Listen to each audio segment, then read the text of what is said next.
ယနေ့ခေတ်မှာတော့သွားပြူတာကအလှအပတစ်ခုဆိုပေမဲ့16ရာစုအင်္ဂလန်မှာတော့သွားမဲတာကမှတကယ် high club ပါ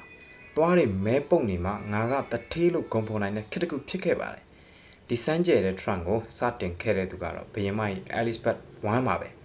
ဒါပေမဲ့အဲ့ဒီ fashion နောက်ွယ်ကဘယင်မကြီးခံစားခဲ့ရတဲ့ငရဲလိုဝေဒနာတွေအကြောင်းကိုမိတ်ဆွေတို့သိပြီလားဒါဟာတာမန်တက်ကြီးရွယ်ကိုဖြစ်လို့မဟုတ်ပဲနဲ့တမိုင်းတစ်လျှောက်အဆိုးဝါးဆုံးသောတရားဆွဲလန်းမှုကြောင့်ဖြစ်ခဲ့ရတာပါ16ရာစုနောက်ပိုင်း1500ပြည့်နှစ်တွေမှာတော့ပြည်သိမ်နိုင်ငံကအရှေ့တိုင်းနဲ့အနောက်အိန္ဒိယကျွန်းစုတွေမော်ရိုကိုနဲ့ဘဘာရီဒေသကနေပြီးတော့တရားတွေကိုစတင်တင်သွင်းခဲ့ကြပါတယ်။အဲ့ဒီချိန်မှာတရားကတပေါင်ကိုရွှေနှအောင်စနီးပါးကိုတန်မိုးရှိတဲ့အတွက်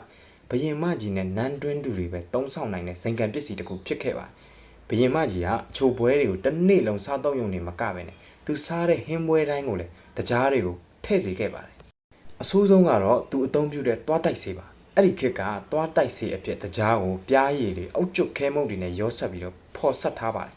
1590ပြည့်နှစ်မရောက်မှာတော့ဘယင်မကြီးရဲ့သွားတွေတရားတက်ကြောင့်လုံးဝပြက်စီပြီးတော့မဲနှက်ကုန်ပါ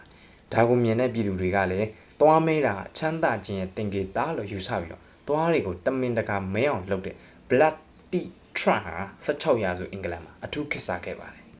1598ခုနှစ်မှာအင်္ဂလန်ကိုလာရောက်လည်ပတ်ခဲ့တဲ့ဂျာမန်ခီးသွားပေါဟန်နာရဲ့မှတ်တမ်းအရဘယင်မကြီးစကားပြောတဲ့အခါမှာနားလည်ရခတ်ပြီးတော့သူ့ရဲ့သွားတွေကအင်္ဂလိပ်လူမျိုးတွေတရားအလွန်အမင်းစားသုံးမှုကြောင့်မဲနှက်နေတယ်လို့တော့အတိအလင်းရေးသားခဲ့ပါတယ်။သူမဟာသွားတွေမရှိတော့တဲ့အတွက်ကြောင့်မလို့ပါးတွေချိုက်မဝင်သွားဂွန်းစားတွေခံပြီးတော့မျက်နှာကိုပြုပြင်ခဲ့ရပါတယ်။တမိုင်းပညာရှင်တွေကဘယင်မကြီးရဲ့ရုပ်တရက်ဒေါသထွက်တတ်တဲ့အကျင့်ဟာ sugar crack လို့ခေါ်တဲ့တရားတဲ့ရုပ်တရက်ကျဆင်မှုကြောင့်ဖြစ်နိုင်တယ်လို့တွက်ချက်ထားပါတယ်။သွားကြိုက်ဝေဒနာကြောင့်ညပေါင်းများစွာအိမ်မပျော်ခဲ့တဲ့ဘယင်မကြီးဟာ1588ခုနှစ်မှာလန်ဒန်မြို့ရဲ့ဖုံးတော်ကြီးကသူ့ရှေ့မှာသွားအရင်နှုတ်ပြခဲ့ပြီးမှ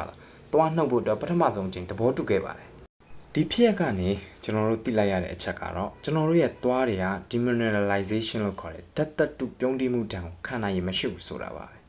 တရေကပြန်လဲပြုတ်ပြင်နိုင်ပေမဲ့လည်းဘယင်မကြီးလိုအဆက်မပြတ်တရားစားနေမယ်ဆိုလို့ရှိရင်တဘာဝကုထုံကအလုံးမလုံးနိုင်တော့ပါဘူးဗျ။အနှစ်ချုပ်ရလို့ရှိရင်လွန်ခဲ့တဲ့နှစ်ပေါင်း400ကျော်ဟာဘယင်မကြီးရဲ့သွားမဲတဲ့ fashion ဟာအခုခေတ်မှာရဲစရာလို့ထင်ရပေမဲ့ကျွန်တော်တို့လည်းအခုချိန်ထိ social media ပေါ်က trend တွေနောက်ကိုမျက်စိမိတ်လိုက်ရင်ကိုကြမ်းမာကြီးကိုအထိကိခံနေကြတော့မှာပဲ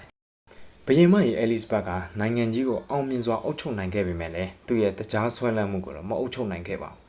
ခေတ်တွေဘလောက်ပဲပြပြအပေါ်ရင်အလှအပတဲ့စစ်မှန်တဲ့ကျမ်းမာရေးကသာပိုအရေးကြီးရဆိုတာကိုဒီသမိုင်းကတော့တက်တည်ပြနေပါတယ်ကဲဗီဒီယိုလေးကိုသဘောကျတယ်ဆိုလို့ရှိရင်တော့ like share လေးလုပ်ပေးကြပါအောင်ဗျအဆုံးဒီနားဆင်ပေးတဲ့အတွက်အားလုံးကျေးဇူးတင်ပါတယ်